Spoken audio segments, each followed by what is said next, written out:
The Azimio la Umoja leader Raila Odinga has announced that the coalition will conduct mass demonstrations every Monday and Thursday from next week until their demands are met. He spoke during a press conference at the Jaramogi Oginga Odinga Foundation earlier today, castigating President William Ruto for misusing police officers during yesterday's protests, despite them being peaceful. Here's a report on the same.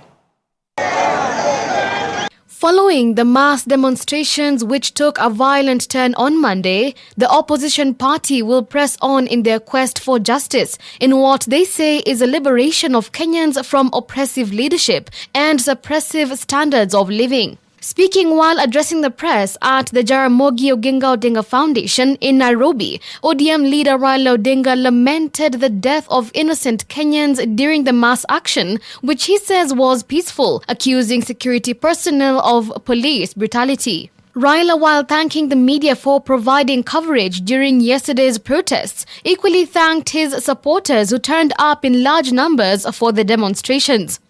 We wish to take this early opportunity to thank our supporters and patriotic Kenyans who turned out in large numbers to salvage our country. Our country and our democracy are much stronger because of the unwavering resolve of these patriotic citizens of our country.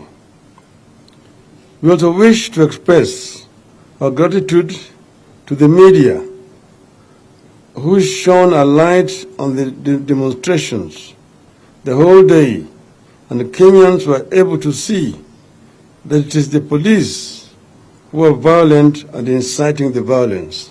The Azimio leader further claimed that there was an attempt on his life and on Wiper Party leader Kalonzo Musyoka by police officers who allegedly shot at the duo. There was an attempt on the lives of both Honorable Raila Odinga and Honorable Kalonzo Musyoka.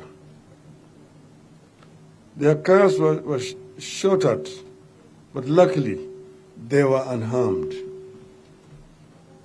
We, however, remain horrified and disgusted by the response by the police.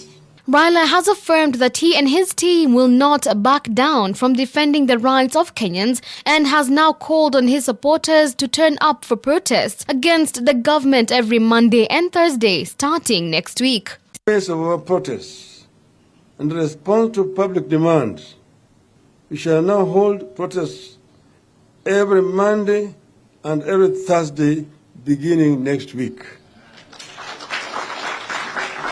Yeah, William Mayange, third-year student at Maseno University, was among those who were failed yesterday for no reasons at all, in cold blood. The excuse police wanapeana ni kwamba sijui alikuwa anataka kuvamia supermarket Maseno.